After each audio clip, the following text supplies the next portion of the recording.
जो मुख्यमंत्री 19 सालों में अपना ही सपना पूरा ना कर पाए, वो बिहारियों के सपने को क्या पूरा करेंगे। अगर नीतीश जी बीजेपी के साथ जाते हैं तो फिर चिराग पासवान की क्या भूमिका होगी? चिराग पासवान चुनाव कहां से लड़ेंगे? चिराग जी, ये कहा जाता है कि बिहार की राजनीति में खास करके आप नरेंद्र मोदी जी के हनुमान हैं। जातिगत जनगणना को लेकर के बहुत बवेला मचा हुआ है बिहार में।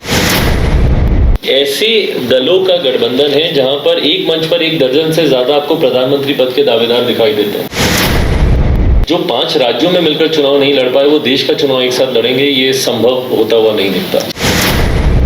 मुख्यमंत्री के खिलाफ आक्रोश इतना ज्यादा है कि वो जिस गठबंधन में रहेंगे, उस गठबंधन को उनके रहने का नुकसान हो। मुख्यमंत्री कौन बनता है नहीं बनता है, बट मेरा लक्ष्य इतना जरूर है कि बिहार फर्स्ट, बिहारी फर्स्ट को विकसित बिहार बनने के लिए धरातल पर उतरना चाहिए। चिराग जी, शादी कब कर रहे हैं? नमस्कार, मैं एसके राजीव। एक बड़ी अच्छी पंक्ति है कि कहते हैं कि घर को आग लगी घर के चिराग से, लेकिन आपको जानकर के ये हैरानी होगी कि हम जिस चिराग की बात कर रहे हैं वो एक ऐसे चिराग हैं जो सिर्फ रोशन करना जानते हैं। जी हाँ, आप सही समझे होंगे। इस वक्त हमारे साथ बात करने के लिए मौजूद हैं चिराग पासवान जी। यूँ तो चिराग पासवान जी किसी पहचान के मोहताज नहीं हैं, लेकिन इसके बावजूद हम आपको यह बताना चाहेंगे कि चिराग पासवान वह शख्सियत हैं जिनको राजनीति भले ही विरासत में मिली हो, लेकिन विरासत में मिली इस राजनीति को आखिर कैसे जनता के बीच ले जा करके एक लोकप्रिय राजनेता बना जाए, ये चिराग पासवान बखूबी जानते हैं। चिराग जी, एक बड़ा सवाल है, और सवाल यह है कि आप जब राजनीति में आए तो आपके जेहन में एक सवाल था जी, और वह सवाल यह था कि बिहार को कैसे फर्स्ट बनाया जाए, बिहार को कैसे पहले पैदान पर लाया जाए। लिहाजा आपने एक अच्छा नारा दिया, बिहार फर्स्ट, बिहारी फर्स्ट जी। लेकिन आपको लगता है कि जो नारा आपने दिया था, जो मुहिम आपने एक शुरुआत की थी बिहार को लेकर के, बिहारियों को लेकर के, उसे आप मुकाम तक पहुंचा पाए? अभी तो शुरुआत ही है, और यकीनन ये रास्ता लंबा और कठिन दोनों है। जिस तरीके से आज़ादी के 75 साल के बाद एक करके, और शायद अतिशयोक्ति नहीं होगी अगर मैं ये कहूँ, सुनियोजित तरीके से बिहार को बर्बादी की कगार की ओर धकेला गया है, उस खाई को भरने में यकीनन समय लगेगा। जिस तरीके से जातिवाद की जड़ों को यहाँ पे इतना गहरा कर दिया गया है, जिस तरीके से सांप्रदायिकता को रह रहकर यहाँ पर बल दिया जाता है राजनीतिक लाभ के लिए। बिहार फर्स्ट, बिहारी फर्स्ट की जब मैं बात करता हूँ, मैं कोई अगड़ा बिहारी या पिछड़ा बिहारी या दलित बिहारी या मुस्लिम बिहारी की मैं बात नहीं कर रहा हूँ, मैं 13 करोड़ बिहारियों की बात कर रहा हूँ। और दिक्कत यही है हमारे प्रदेश में कि ये बिहारी पहचान को धूमिल कर दिया गया। टू एन एक्सटेंड की दूसरे राज्यों में जाइए तो इसको गाली के तौर पर बिहारी शब्द को इस्तेमाल किया जाता है। ये पहचान कि भाई आप बिहारी हैं, इसको हटाकर ये पहचान बना दी गई कि भाई आप ब्राह्मण बिहारी हैं तो आप भूमियार बिहारी हैं, तो आप दलित बिहारी हैं, तो आप महादलित बिहारी हैं, पर आप सिर्फ बिहारी हैं। ये पहचान को आपसे छीन लिया गया है, और ये जात पात धर्म मजहब की राजनीति के तहत लोगों को बांटकर, समाज को बांटकर अपना राजनीतिक लाभ यहाँ के राजनीतिक नेता, यहाँ के राजनीतिक दल लंबे समय से उठाते रहे। तो यकीनन ये रास्ता कठिन है। कोशिश करता हूँ लोगों को जोड़ने की, जात पात धर्म मजहब से उठकर 21वीं सदी का पढ़ा लिखा युवा हूँ, मैं नहीं मानता इन तमाम व्यवस्थाओं में, तो व्यवस्था के विरुद्ध चलने का प्रयास कर रहा हूँ, बट इतना यकीन जरूर है कि अपने लक्ष्य को प्राप्त जरूर करूँगा। चिराग भाई, एक लगातार एक चर्चा जो है वो आम जनता और लीडर में भी इस बात की चर्चा होती रहती है, मीडिया में भी इस बात की चर्चा होती रहती है कि राजनीति जो है वो आपको विरासत में मिली है, और वो भी आपके जो पापा थे स्वर्गीय रामविलास जी, कई बार मैंने उनका इंटरव्यू भी किया है, काफ़ी लो प्रोफाइल व्यक्ति थे और वहाँ से वो सत्ता के सर्वोच्च पद पर बैठे। लोग यह कहते हैं, जनता यह कहती है, या फिर राजनेता जो आपके पोजीशन में यहाँ लोग हैं वो कहते हैं कि भाई विरासत में चिराग को राजनीति मिली है, वो उसको संभाल के नहीं रख पाएंगे। भाई विरासत में 2 साल पहले तक तो मैं इस बात को मानता था, पर पिछले 2 साल में मुझे लगता है जिस तरीके से मुझसे मेरा सब कुछ छीन लिया गया, छीनने का प्रयास ही नहीं किया, छीन लिया गया, एक ऐसी पार्टी जिसको मेरे नेता ने आज से 23 साल पहले सन 2000 में जिस पार्टी की उन्होंने शुरुआत की, अपने रहते रहते वो मुझे उस पार्टी का राष्ट्रीय अध्यक्ष बनाकर पार्टी की जिम्मेदारी सौंप करके एक षड्यंत्र के तहत मुझे मेरी ही पार्टी से निकालकर बाहर फेंक दिया गया, परिवार से मुझे अलग कर दिया गया। जिस घर में मैं पला बढ़ा, वहाँ से उस 34 साल जिस घर में मैंने बिताए, महज 3 घंटे में मुझे उस घर से बाहर निकाल दिया गया। तो इन तमाम परिस्थितियों के बाद जो पिछले 2 साल का मेरा संघर्ष रहा, भाई 2 साल पहले कई ऐसे हैं और कई मीडिया के भी साथी हैं जिन्होंने मेरी लिटरली पॉलिटिकल ऑबिचुरी लिख दी थी, जिन्होंने इस बात को कह दिया था कि चिराग पासवान आज समाप्त है और आने वाले समय में चिराग पासवान का नाम भी संभवतः राजनीतिक जगत में नहीं लिया जाएगा। वहाँ से मैंने शुरुआत की, लिटरली जिसे बोलते हैं स्टार्टिंग फ्रॉम द स्क्रैच, वो शुरुआत मैंने की। और यकीनन इस बात को कोई मुझसे छीन नहीं सकता कि इसमें मेरे नेता, मेरे पिता आदरणीय रामविलास पासवान जी का आशीर्वाद है। जो कुछ भी हूँ आज सिर्फ और सिर्फ उन्हीं की बदौलत हूँ और उन्हीं की सोच, उन्हीं के सिद्धांतों को आगे लेकर जाने का प्रयास कर रहा हूँ।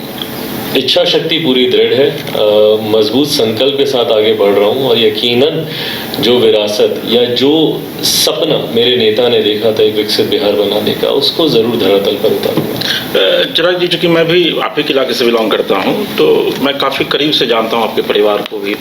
खगड़िया में जो आपका गाँव है वो बहुत ही पिछड़ा इलाका हुआ करता था, कोसी के कछार पर बसा हुआ वो गाँव है। रामविलास जी वहाँ से निकल करके राष्ट्रीय राजनीति के पटल पर वो छा जाते हैं, फिर अपने परिवार को वो आगे लेकर जाते हैं, अपने तमाम भाइयों को वो सेटल करते हैं। ऐसी क्या वजह रही कि चिराग जी उसको संभाल नहीं पाए? I think it's the other way around. ये सवाल मुझसे ज़्यादा उस तरफ के लिए बनता है क्योंकि हम लोग जिस परिवार से आते हैं और ख़ास तौर पर मिथिला की अगर आप परंपरा देखें, वहाँ का अगर आप वहाँ के संस्कारों को अगर आप देखें तो घर के बड़े ही घर के सारे फैसले लेते हैं और घर के बड़ों के ऊपर ही ये जिम्मेदारी होती है घर परिवार को एकजुट रखना। इस जिम्मेदारी को बखूबी तरीके से मेरे नेता, मेरे पिता ने 50 साल से ज़्यादा, और मतलब उन्होंने पूरा जीवन ही उन्होंने ये किया, पर 50 साल सक्रिय राजनीति में जब वो रहे तो उन 50 सालों में घर, परिवार, पार्टी सबको एकजुट कर लेकर जाने का काम मेरे पिता ने किया।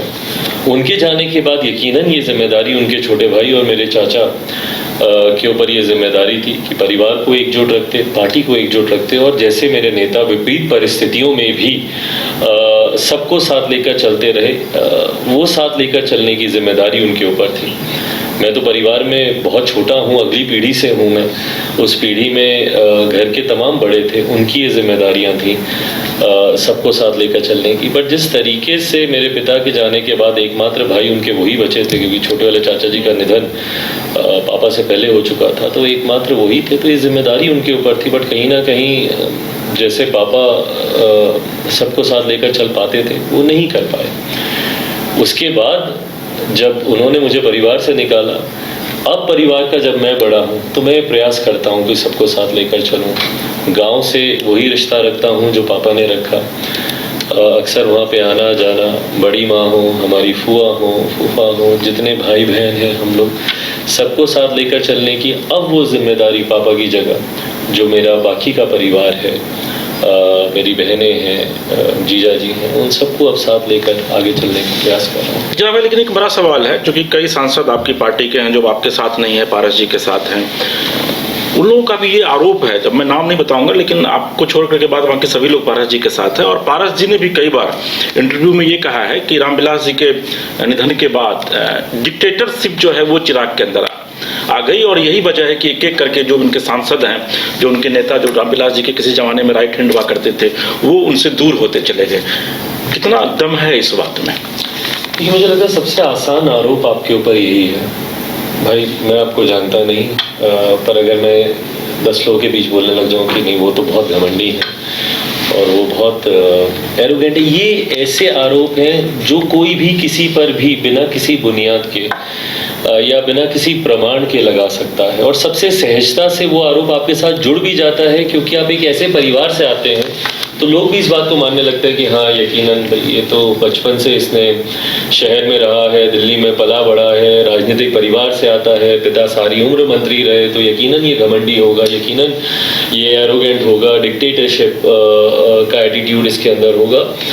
ये बहुत इजी है लगाना, क्योंकि इसके अलावा कोई और आरोप नहीं है ना। आप क्या लगाइएगा, ना मेरे पास आय से ज़्यादा संपत्ति है, ना मेरे कोई कोर्ट कचहरी में कोई मुकदमा चल रहा है, ना किसी और तरीके के कोई आरोप आप मुझ पर लगा सकते हैं। तो ये बहुत सहजता से लगाया जाने वाला ये आरोप है। और ठीक है भाई, मैं जिस क्षेत्र में हूँ ये तमाम बातें मैंने अपने पिता के साथ भी देखी। जब जब उन्होंने आगे बढ़ने का प्रयास किया उनके ऊपर भी इसी तरीके के ही व्यक्तिगत टिप्पणियां और आरोप, लेकिन परिवार के लोगों ने आरोप नहीं लगाया। हाँ नहीं, तो परिवार वालों के लिए तो और भी ज़्यादा सहज है ना, क्योंकि वो जानते हैं कि इसके ऊपर और कुछ लगाया नहीं जा सकता। बट अंतोगत्वा मैं इस बात को मानता हूँ, आपका व्यक्तित्व, आपका स्वभाव ही या तो लोगों को आपके साथ जोड़ता है या लोगों को आपसे अलग करता है। बिहार की आज एक बड़ी आबादी अगर मेरे साथ जुड़ रही है तो कहीं ना कहीं उन आरोपों को वो नकार रही है जो मेरे ही लोगों के द्वारा मुझ पर लगाया गया। और जिन सांसदों का भी आपने जिक्र किया, अगर आज 2 साल के बाद अगर आप उनसे पूछेंगे तो आज वो सही बातें बताएंगे। आज वो बताएंगे कि उस वक्त पार्टी तोड़ने के पीछे क्या सही कारण थे। वो चिराग की डिक्टेटरशिप नहीं, वो किसी एक व्यक्ति विशेष की महत्वाकांक्षाएं थी जिसकी वजह से पार्टी की तिलांजलि दी गई। चिराग जी, ये कहा जाता है कि बिहार की राजनीति में खास करके आप नरेंद्र मोदी जी के हनुमान हैं, लेकिन आपको ये लगता नहीं है कि आपके जो राजनीति रूपी राम है नरेंद्र मोदी, वो जिस तरीके से हनुमान को तवज्जो दिया जाना चाहिए था, उन्होंने वो तवज्जो आपको नहीं दी? मेरे परिवार ने नहीं दिया तो मैं किसी दूसरे से क्या उम्मीद रखूं? यहाँ भाई मैं उम्मीद तो मैं किसी और से तब रखूँ ना जब मेरे अपने मेरे साथ रहते हैं। जिस वक्त और या जिन परिस्थितियों में उनके तजर्बो देने का आप जिक्र कर रहे हैं, वो परिस्थितियां ऐसी थी जहां मेरे अपनों ने मुझे धोखा दिया। मेरे अपने अगर मेरे साथ खड़े होते तो दुनिया की कोई ताकत नहीं है जो इस परिवार को तोड़ सकता या इस पार्टी को तोड़ सकता। पर हाँ, धोखा मुझे अपनों से ही मिला। तो जब अपने ही मेरे साथ नहीं थे तो किसी दूसरे या तीसरे पर मैं कैसे सवाल उठा सकता हूँ या उनसे मैं कैसे उम्मीद रख सकता हूँ जब मेरे अपनों ने मेरा साथ नहीं दिया? नहीं, आपको लगता नहीं है कि चूंकि लास्ट टाइम भी हम लोगों ने सुना था आज से 4 महीना पहले कि भाई अब चिराग जी मंत्रिमंडल में शामिल हो रहे हैं, उसके पहले भी ये चर्चा थी? ये बात मैं उसी वक्त से मैं क्लियर कर दूं। उस वक्त भी जब ये रह के सवाल मुझसे पूछे जाते थे, पहली बात तो खैर ये पूर्णतः प्रधानमंत्री जी का विशेषाधिकार है कि वो किसको अपने मंत्रिमंडल में जोड़ते हैं नहीं जोड़ते हैं। बट उस वक्त भी इस बात को लेकर मैं क्लियर था कि अगर मंत्रिमंडल का विस्तार उस वक्त होता, जो कि इवेंचुअली नहीं हुआ, बट अगर होता भी तो संभव था शायद मैं उस वक्त उसमें नहीं शामिल होता, क्योंकि मेरी लड़ाई बड़ी है। मैं किसी मंत्री पद को पाने के लिए, भाई मंत्री पद ही पाना होता तो 2020 का मैं चुनाव ही अकेले नहीं लड़ता। उस वक्त मैं एनडीए के साथ मिलकर लड़ता, 15 सीटें मुझे दी जा रही थी, 3-4 मेरे मंत्री बिहार में होते, मैं खुद केंद्र सरकार में मंत्री होता, ना पार्टी टूटती ना परिवार टूटता। बट उस वक्त भी मेरे लिए मेरे विचार, मेरे सिद्धांत, और मैं जिस परिवार से आता हूँ, मंत्री बनना कोई बहुत बड़ी उपलब्धि नहीं है इस परिवार के लिए। दशकों से हमने देखा ही यही है। मेरे पिता को हमेशा मंत्रिमंडल में, बल्कि उनको तो कहा भी यही जाता था कि सरकार किसी की भी हो, उनका एक मंत्री पद उसमें रिजर्व जरूर रहता था। तो 6 प्रधानमंत्रियों के साथ बतौर कैबिनेट मिनिस्टर उन्होंने काम किया। तो मेरे लिए कोई बहुत बड़ी उपलब्धि नहीं है। मेरे लिए इतना ज़रूर था कि मेरा बिहार फर्स्ट, बिहारी फर्स्ट जिस सोच के साथ मैं आगे चल रहा हूँ, उस सोच को महत्व दिया जाए। और वो सोच को महत्व आने वाले लोकसभा के चुनाव में, विधानसभा के चुनाव में मेरे लिए प्राथमिकता वो थी। तो मंत्रिमंडल में 4 महीने 6 महीने के लिए जाकर भी कुछ बहुत हासिल नहीं होता। तो इसलिए उस वक्त मेरी तरफ से इस बात को क्लियर भाजपा के समक्ष रख दिया गया था कि अगर कोई ऐसा विस्तार होता भी है तब भी मैं उसमें नहीं आना चाहूँगा मंत्रिमंडल। तो वाकई में ये सही बात है, या फिर कहा यह जा रहा है कि आपके सेवा भाव में कहीं कोई कमी रह गई, या फिर जो नरेंद्र मोदी जी रूपी राम है, जिस तरीके से एनडीए की उस बैठक में, अगर मेरी याददाश्त सही है तो शायद 18 जुलाई की वो बैठक थी जिसमें एनडीए के 25 साल होने पर तमाम घटक दलों को बुलाया गया था। और मुझे लगता है जिस तरीके से प्रधानमंत्री जी ने गले लगाकर और जिस लाड दुलार से उन्होंने मेरा स्वागत वहाँ पे किया था, और जहाँ तक रही बात सेवा की, मैं सिर्फ बिहार की सेवा करता हूँ, किसी व्यक्ति विशेष की, किसी दल की सेवा नहीं करता हूँ। और मेरा लक्ष्य बहुत क्लियर है, मेरी सोच बहुत क्लियर है कि बिहार को विकसित राज्य बनाना है। उसके लिए ना समझौता मैंने कभी पहले किया था, ना भविष्य में कभी करूँगा। यह जातिगत जनगणना को लेकर के बहुत बवेला मचा हुआ है बिहार में। और इत्तेफाक से जिस दिन जातिगत जनगणना को लेकर पटना में प्रेस कॉन्फ्रेंस किया जा रहा था, उस दिन आप ऑस्ट्रेलिया में थे। हालांकि आपने वहाँ से वीडियो के माध्यम से अपनी बातों को रखा, लेकिन आपको लगता नहीं है कि इस जातिगत जनगणना से आने वाले दिनों में बिहार को क्या बहुत ज़्यादा फायदा होने वाला है, या फिर बहुत ज़्यादा नुकसान होने वाला है, या फिर सिर्फ एक राजनीतिक लाभ लेने के लिए कुछ जो राजनीतिक दल हैं उन्होंने इसका प्रयोग या फिर इसका उपयोग किया है? जिन्होंने राजनीतिक लाभ की दृष्टि से जातीय जनगणना के आंकड़े सार्वजनिक किए हैं, उनको लाभ कम नुकसान उनको ज़्यादा होगा। और ये सोच ही गलत है कि जातीय जनगणना से आप राजनीतिक लाभ लें। हम लोग पक्षधर इस बात के ज़रूर हैं कि जातीयता पे आधारित जनगणना होनी चाहिए, हम लोग इसके पक्षधर हैं। पर उसके पीछे का कारण ये है कि आज की भी तारीख में राज्य सरकार की हो या केंद्र सरकार की हो, कई ऐसी योजनाएं हैं जो कि जातियों पे आधारित योजनाएं बनाई जाती हैं। फलाना जाति के लिए ये योजना, फलाना जाति के लिए ये योजना। ऐसे में ज़रूरी है कि कम से कम सरकार के पास उन आंकड़ों को सार्वजनिक करना कितना सही था, गलत था, मैं नहीं जानता, बट सरकार के पास ये आंकड़े ज़रूर होने चाहिए ताकि उसके अनुपात में उस योजना में राशि आवंटित की जाए। भाई जब तक आपको पता ही नहीं है कि फलाना जाति की क्या आबादी है, तो आप किस आधार पर आप राशि आवंटित कर रहे हैं? भाई कोई एक पैरामीटर तो होगा कि भाई हर 1 लाख आदमी पर हम इतना करेंगे या हर 10 लाख पर हम इतना करेंगे, पर वो आंकड़े आपके पास, सरकार के पास तो कम से कम होने चाहिए। और कई बार न्यायालय के द्वारा भी ये मांग की गई है कि भाई अगर कोई विषय जाता है तो कई बार पूछा जाता है कि इसकी कितनी आबादी है। तो ये आंकड़े, क्योंकि 1931 के बाद कभी ऐसी जनगणना हुई ही नहीं, तो वो आंकड़े मौजूदा परिस्थिति में क्या है क्या नहीं, वो किसी के पास नहीं है। इसीलिए हम लोग ने भी इस बात का समर्थन किया था कि आप ये जातीय जनगणना करवाइए। बट जिस तरीके से जनगणना हुई और जिस तरीके से आंकड़े सामने आए, ये कहना गलत नहीं होगा कि जो 1931 की जनगणना है उसी की एक एवरेजिंग आज की तारीख में सामने आ गई है। उसी की एक एवरेजिंग निकाल के आपने उन आंकड़ों को आपने पेश कर दिया, मोटा मोटी जो सब बोलचाल में जो चल रहा था। तो ऐसा लगता है कि भाई एक बंद कमरे में बैठकर इन आंकड़ों को तैयार किया गया, और उसके बाद जिस राजनीतिक दृष्टि से उन आंकड़ों में फेरबदल किया गया, कुछ ऐसी जातियां या कुछ ऐसे समीकरण जो मौजूदा सरकार को लाभ देते हैं, उनको जिस तरीके से बढ़ा चढ़ाकर दिखाया गया। कई ऐसी जातियां, अगर मैं गलत बोल रहा हूँ मुझे टोकिएगा, पर मुझे लगता है आज की तारीख में मुझसे ज़्यादा शायद ही कोई और नेता सड़क पर होगा। मैं बिहार के गांव-गांव जा रहा हूँ, जिले-जिले जा रहा हूँ, कार्यक्रम हम लोग कर रहे हो, मेरे कार्यक्रमों में जात पात धर्म मजहब से उठकर लोग आए, तो मोटा मोटी हम लोग को भी अंदाज़ा लगता है कि भाई किसकी क्या जाति होगी। तो ऐसे में कुछ जातियों को कमतर करके दिखाना, अब फॉर दैट मैटर इवन पासवानों को अगर आप देखिएगा, भाई इससे बहुत ज़्यादा आबादी है। जिस तरीके से 5% दिखाया गया है पासवानों को लेकर, या अनुसूचित जाति में कई ऐसी छोटी जातियां जिनको और कम करके दिखाया गया, या पिछड़ा वर्ग, अति पिछड़ा वर्ग की कई ऐसी जातियां हैं जिसको और कम करके दिखाने का प्रयास किया गया। तो ये गलत है। अच्छा, दूसरा, पारदर्शिता नहीं थी इसमें। भाई मुझे अभी तक नहीं पता कि कैसे इन लोगों ने ये जातीय जनगणना की। मेरे गांव में शहरबंदी में गया था 8 तारीख को, मेरे पिता की पुण्यतिथि थी, तो वहाँ गांव परिवार के लोगों से मैंने पूछा कि भाई कितने लोग हैं। मुझसे ही जब किसी ने नहीं पूछा या टेकन फॉर ग्रांटेड कर लिया होगा मेरे सरनेम को देखकर, बट मेरे गांव परिवार में तो ना के बराबर लोगों से ये पूछा गया। तो ऐसे में इन आंकड़ों पर आप कैसे विश्वास कीजिएगा? तो इन आंकड़ों को सिर्फ राजनीतिक लाभ से प्रस्तुत किया गया है, जो कि मुझे लगता है कि उल्टा बैकफायर ही हुआ है सरकार पे। INDIA बना है एनडीए को रोकने के लिए। आपको लगता है कि 2024 में जो लड़ाई होगी INDIA बनाम एनडीए की, वो कितनी धारदार और कितनी जोरदार होगी? धारदार तब होगी जब ये विपक्षी दलों का गठबंधन टिकेगा। 2014 से मैं सक्रिय राजनीति में 2013 से हूँ, और 2013 से मैं ये प्रयास देख रहा हूँ विपक्षी दलों का एकजुट होने का। और ये एक ऐसा भानुमति का कुनबा है जो बनने से पहले ही धराशायी हो जाता है हर बार।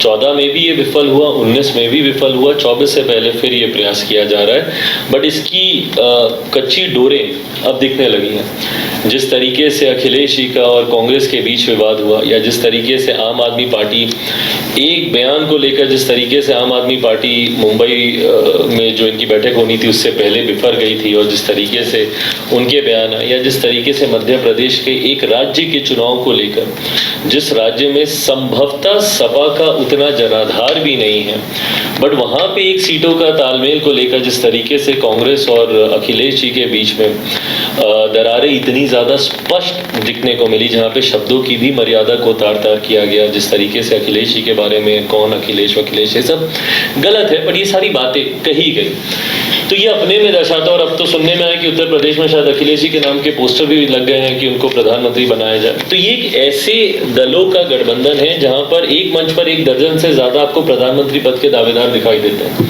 और सबकी महत्वाकांक्षाएं इतनी हावी हैं कि एक दूसरे के सर पर पांव रखकर सब आगे बढ़ने का प्रयास कर रहे हैं। तो ऐसे में मुझे नहीं लगता, और मैं पूरे विश्वास के साथ इस बात को कहता हूं कि चुनाव आते आते तक ये गठबंधन धराशायी होगा। जो 5 राज्यों में मिलकर चुनाव नहीं लड़ पाए वो देश का चुनाव एक साथ लड़ेंगे, ये संभव होता हुआ नहीं दिखता। सर, मोदी जी में क्या आपको ऐसा लगता है कि आपको लगता है कि भाई एनडीए की फिर से पुनर्वापसी होगी, और पुनर्वापसी अगर होगी तो बतौर चिराग पासवान कितनी सीटें मिलेगी एनडीए को? मैं प्रधानमंत्री जी का जो विकास का एजेंडा है और 2014 में भी उस वक्त हम लोग यूपीए के साथ थे और मेरे नेता मेरे पिता चाहते थे कि हम लोग उसी गठबंधन में रहे। ये बात किसी से छुपी नहीं है और उस वक्त मेरा ही दबाव था, संसदीय बोर्ड का अध्यक्ष होने के नाते मेरे दबाव की गंभीरता भी उस वक्त और ज़्यादा थी। और एनडीए के साथ हम लोग अलायंस में गए। उस वक्त मैंने इस बात को कहा था कि पहली बार देश में एक ऐसा नेता आया जो कि 125 करोड़ देशवासियों की बात करता है और जात पात धर्म मजहब से उठकर सबके साथ सबके विकास की बात करता है।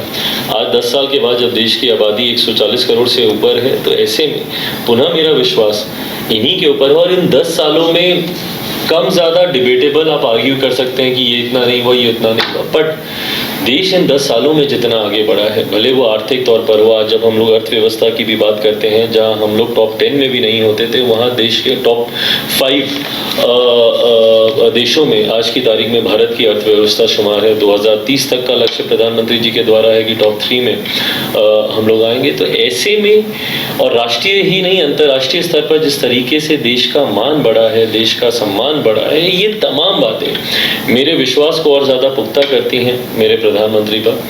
और जहाँ तक रही बात एनडीए को कितनी सीटें आएंगी, बिहार की तरफ से ज़रूर मैं कह सकता हूँ क्योंकि बिहार के गांव-गांव जा रहा हूँ और ये मैंने भारत की संसद में भी कहा था कि 40 की 40 सीटें एनडीए के खाते में बिहार से जाएंगी, उसमें कहीं कोई संदेह नहीं। 40 सीटें आप ले लेंगे बिहार में? एब्सोल्युटली भाई, हम 2019 में हम लोग कर ही चुके हैं, मात्र 1 सीट से हम लोग चूक गए थे। पर इस बार मुझे लगता है मुख्यमंत्री के खिलाफ आक्रोश इतना ज़्यादा है कि वो जिस गठबंधन में रहेंगे उस गठबंधन को उनके रहने का नुकसान होगा।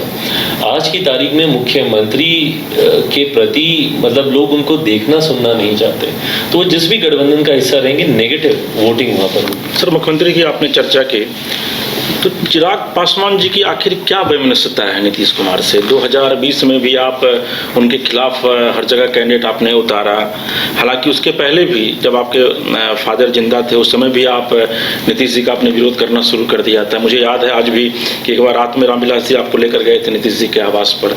तो क्या चिराग पासवान कि क्या व्यक्तिगत लड़ाई है नीतीश कुमार से? कतई व्यक्तिगत नहीं है। व्यक्तिगत होती तो जब जब मैं उनसे मुलाकात करता हूं तो मैं उनका कभी पांव छूकर आशीर्वाद नहीं लेता। ये व्यक्तिगत बिल्कुल नहीं है, बट हाँ मैं मानता हूं कि मेरे प्रदेश को बर्बाद करने में और प्रदेश को और ज़्यादा पिछड़ा बनाने में मेरे मुख्यमंत्री की एक अहम भूमिका रही है। ऐसे में पिछले 18 साल 19 साल अब होने को आए हैं मेरे मुख्यमंत्री को इस प्रदेश का नेतृत्व करते हुए। इन 19 सालों में बिहार हर स्तर पर और पिछड़ा ही है। हर मापदंड पर अगर आप देखें तो कंपैरेटिवली 92 2005 बिल्कुल कंपैरेटिव। भाई हम लोगों ने शुरुआत कहाँ से की? अच्छा, बिहार के अगर आप वैसे ही इतिहास की अगर आप बात करें, अभी G20 का सम्मेलन हुआ, हमारे प्रधानमंत्री जब महामहिम राष्ट्रपति जी के द्वारा डिनर आयोजित किया गया था तो जिस बैकड्रॉप के सामने खड़े होकर तमाम विश्व के नेताओं का वो स्वागत कर रहे थे, नालंदा यूनिवर्सिटी की वहाँ पे तस्वीर लगी हुई थी। ये हम लोग का इतिहास रहा है, लोकतंत्र की जननी रहा है बिहार।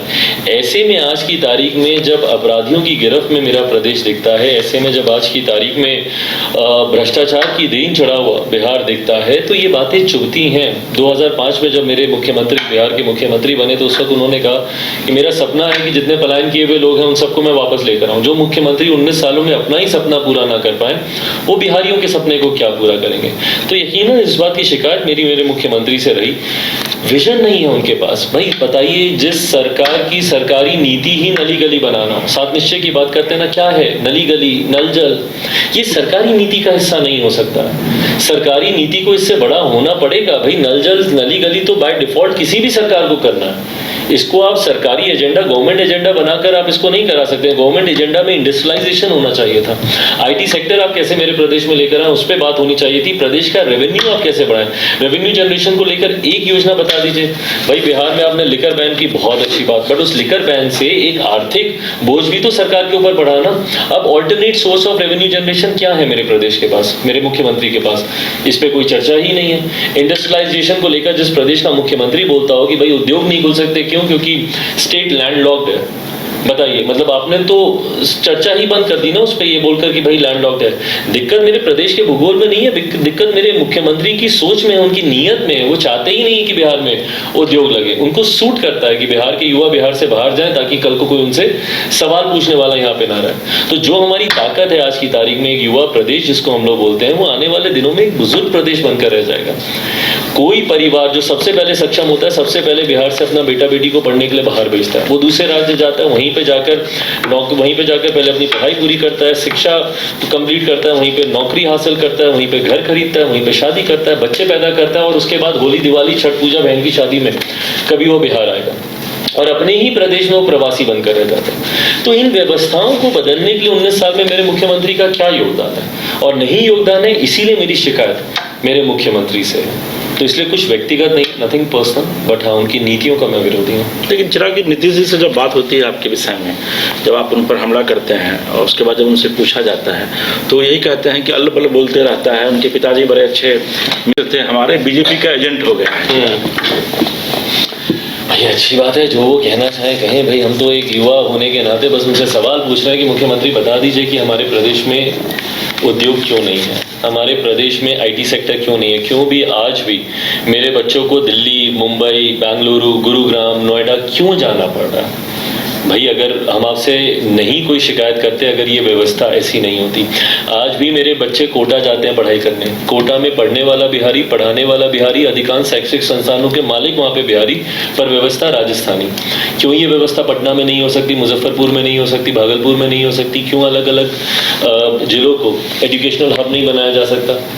तो भाई इस पे जवाब देना मेरे मुख्यमंत्री। हम तो उलझुल बोल ही रहे हैं, जो हम बोल रहे हैं वो आप हम पे आप आरोप लगाइएगा, बट ये बिहार की जनता और मुख्यमंत्री समझ नहीं पा रहे। ये जो उनके राष्ट्रीय अध्यक्ष बोलते हैं कि चिराग मॉडल ने हम लोग को हराया, यही है चिराग मॉडल। जन भावनाओं का प्रतिबिंब है चिराग मॉडल। हम वही सवाल पूछ रहे हैं जो आम बिहारी पूछना चाह रहे हैं। सर वो तो कह रहे हैं कि भाई बीजेपी का है चिराग मॉडल, इसीलिए हम बोल रहे हैं ना कि ये अपने आप को गलत फहमी में रख रहे हैं, बीजेपी में उलझाकर। जनता का आक्रोश को ये समझ ही नहीं पा रहे। ये 2020 में भी नहीं समझ पाए। नतीजन तीसरे नंबर की पार्टी बन गए, अभी भी नहीं समझेंगे तो शून्य पर आउट होंगे अगले चुनाव में। सर एक बड़ा सवाल है, नीतीश जी ने कहा है कि तेजस्वी जो है वो अब मेरे बेटे की तरह हैं और आने वाले दिनों में अब वो सब कुछ देखेंगे। कितनी चुनौती है चिराग पासवान को तेजस्वी से? नहीं, कोई चुनौती नहीं है, और मैं सकारात्मक प्रतिस्पर्धा में मैं विश्वास रखता हूँ। वो अपना विजन लेकर आए, मैं अपना विजन लेकर जाऊँगा। Let the people of my state decide, उनको अंतिम फैसला लेना है कि वो किसके साथ जाना चाहते हैं। सर एक सवाल है, राजनीति में परिवारवाद, इसको आप राजनीति के लिए कितना शुभ मानते हैं? भाई शुभ अशुभ की बात ही नहीं है। Eventually I think everything boils down to your potential, your capabilities. ये जरूर एक नया वो चल गया है नेपोटिज्म, परिवारवाद, बट अंतोगत्वा मुझे लगता है कि जनता जिसको स्वीकार करती है वही आगे बढ़ता है। सिर्फ आप किसी एक बड़े परिवार से आप आते हैं, ये आपका सौभाग्य हो सकता है, आपकी काबिलियत नहीं। सौभाग्य से मैं इतना जरूर मानूंगा, एक इजी एंट्री आपको मिल जाती है, बट आपका काबिलियत ही आपको उस मुकाम से आगे लेकर जाता है और उस मुकाम पर बनाए रखता है। अगर ऐसा नहीं होता तो मुझे लगता है इतिहास में जितने भी प्रधानमंत्री, राष्ट्रपति रहे, उन सबके बच्चे आज की तारीख में कहीं ना कहीं बड़े पद पर ही होने चाहिए थे राजनीति में। जबकि हकीकत है कि कई ऐसे प्रधानमंत्री और राष्ट्रपति के बच्चे हैं जिनके नाम को या उनकी परिवार के लोग आज की तारीख में कहाँ शायद हम लोग जानते भी नहीं। तो इवेंचुअली अगर आप में वो सामर्थ्य है, अगर आप में वो पोटेंशियल है, तो आप आगे बढ़ेंगे। नहीं बढ़ेंगे तो जनता आपको रिजेक्ट कर देगी। सर नीतीश जी का मन कभी कभी बीजेपी के प्रति डोलने लगता है, क्योंकि आपको पता है कि 2024 में लोकसभा चुनाव जो है वो बीजेपी के लिए बहुत ही महत्वपूर्ण है, क्योंकि केंद्र में उनको फिर से सत्ता हासिल करनी है। अगर, हालांकि बड़ा हाइपोथेटिकल क्वेश्चन है ये, लेकिन अगर नीतीश जी बीजेपी के साथ जाते हैं तो फिर चिराग पासवान की क्या भूमिका होगी? पहले तो मैं ये क्लियर कर दूं कि मेरे मुख्यमंत्री का मन बीजेपी के लिए ही नहीं डोलता। मेरे मुख्यमंत्री का मन हमेशा दबाव की राजनीति को साधने के लिए हर उस घटक दल की तरफ डोलता होता है जिसके विरोध के गठबंधन में वो रहते हैं। मेरे मुख्यमंत्री जब एनडीए में रहते हैं तब उनको लालू जी की इफ्तार याद आती है और पैदल चले जाते हैं उनकी इफ्तार में। जब मेरे मुख्यमंत्री महागठबंधन में रहते हैं, लालू जी के साथ रहते हैं, तो उनको श्रद्धेय अटल जी याद आते हैं, उनकी समाधि पर चले जाएंगे, पुराने संबंध उनको याद आते हैं। ये ऐसे मुख्यमंत्री हैं जिन्होंने 2-2 बार जनादेश का अपमान किया। आज की तारीख में जिसके साथ ये सरकार चला रहे हैं, जनादेश तो एनडीए के लिए था ना, महागठबंधन के साथ सरकार चला रहे हैं। 15 का जनादेश महागठबंधन के लिए था, तो एनडीए के साथ इन्होंने सरकार चलाई। तो ये दबाव की राजनीति, जब इधर रहेंगे तो उधर ताकेंगे, उधर रहेंगे तो इधर ताकेंगे, ये राजनीति के माहिर हो चुके हैं मेरे मुख्यमंत्री, और इसीलिए अपनी विश्वसनीयता पूरी तरीके से ये खो चुके हैं। जनता आज की तारीख में इनकी क्रेडिबिलिटी पे पूरी तरीके से क्वेश्चन मार्क लग चुका है और जनता इन पे अब विश्वास नहीं करती। Having said that, answering to your question कि अगर hypothetically, so answering it very hypothetically कि we'll cross the bridge when it comes, अभी it's too early to comment on it. Sir, एक सवाल है, चिराग पासवान चुनाव कहाँ से लड़ेंगे, जमुई से या फिर हाजीपुर से? ये पार्टी का संसदीय बोर्ड इस पर अंतिम फैसला लेगा। इतना ज़रूर है कि हाजीपुर हो, जमुई हो, ये सीटें लोक जनशक्ति पार्टी रामविलास ही वहाँ से चुनाव लड़ेगी। बट कहाँ से कौन प्रत्याशी होगा, ये पार्टी का संसदीय बोर्ड इस पर अंतिम फैसला लेगा। सर, कितनी सीट मिल रही है आपको? गठबंधन की मर्यादाओं को तोड़ूंगा अगर कोई भी आंकड़ा या कोई भी संख्या सार्वजनिक पहले कर दूं गठबंधन के भीतर एक आम राय बनने से पहले। मुझे लगता है गठबंधन के भीतर इन तमाम बातों को लेकर चर्चाएं चल रही हैं, और एक बार फाइनल क्लैरिटी इसके ऊपर हो जाती है तो गठबंधन एक साथ बैठकर इसकी घोषणा करेगा। लेकिन आप एनडीए से ही लड़ेंगे चुनाव? फिलहाल तो मौजूदा परिस्थिति तो एनडीए के साथ ही है। सर, एक सवाल है कि जब आप फिल्म इंडस्ट्री को आपने अलविदा कहा था, तो फिर राजनीति में आपको क्या ऐसा लगा कि आपने फिल्म इंडस्ट्री, कंगना रनावत आज सुपरस्टार है वो, आपने फिल्म इंडस्ट्री को अलविदा कह करके राजनीति में आप आए? पहली बात तो मैं शायद बना ही नहीं था उस क्षेत्र के लिए। जब मैं फिल्मों में गया तो उस वक्त मुझे जाकर एहसास हुआ कि नहीं सहज हूँ मैं, और एक राजनीतिक परिवार से आता हूँ। खैर, आज की तारीख में नेपोटिज्म बोलकर आपको गलत ठहराया जाता है, और मुझे पता ही नहीं चला कि कब पिता के नक्शे कदमों पर चलना गलत हो गया। क्योंकि हम जिस दौर में पले बड़े हैं तो उस वक्त हम लोगों को कहा जाता था कि बाप जैसा बनो, पिता के जैसा बनो, उनकी तरह काम करो, ये करो।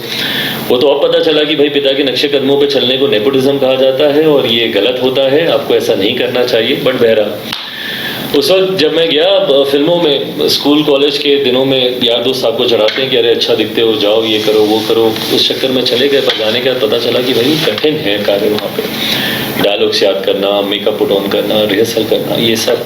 तो मैं सहज नहीं था, और वही समय था जब वहाँ के एक स्थानीय क्षेत्रीय दल के द्वारा वहाँ पर यूपी बिहार से गए हुए लोगों के ऊपर बहुत ज़्यादा अत्याचार किए जाते थे, उन पर लाठियाँ चलाई जाती थी, गाली दिया जाता था, अपमानित किया जाता था। इन तमाम चीज़ों को मैंने अपने सामने वहाँ पर होते हुए देखा, और उस दिन से ये बात मेरे मन में कौंधती थी कि भाई क्यों, पहली बात तो हम ही बिहारियों को क्यों जाना पड़ता है, क्योंकि भाई हम बिहार में भी रहे घूमे, हमने तो कभी नहीं देखा कि बिहार में कोई महाराष्ट्र का आया हो या कोई आया हो रोजगार के लिए या शिक्षा के लिए।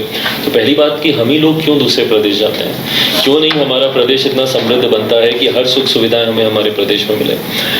और उस वक्त इस बात का एहसास हुआ कि भाई मेरे पास कम से कम एक वो प्लेटफॉर्म है एक राजनीतिक दल होने के नाते, जहाँ पे अपनी बातों को मैं वॉइस आउट कर सकता हूँ और वो एम्पलीफाई होकर उसका एक असर एक बड़ी आबादी पर वो पड़ेगा।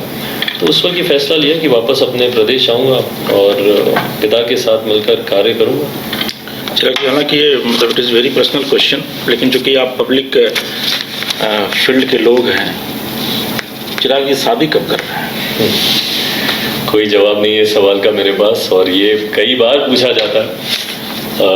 बट हकीकत में आज की तारीख में मुझे लगता है जिन परिस्थितियों में मैं हूँ, मेरे लिए personal life has taken a complete back seat. आज की तारीख में मेरा परिवार, मेरा एक बड़ा परिवार जो मेरे पार्टी के सदस्यों के तौर पर है, उसकी एक बड़ी जिम्मेदारी है। पापा होते तो संभवतः मेरे लिए व्यक्तिगत निर्णय लेना ज़्यादा आसान होता, बट आज उनकी गैर मौजूदगी में जब सारी जिम्मेदारियां मेरे ऊपर हैं, तो ऐसे में ये फुर्सत नहीं है मेरे पास कि मैं व्यक्तिगत जीवन की ओर ध्यान बांटूं।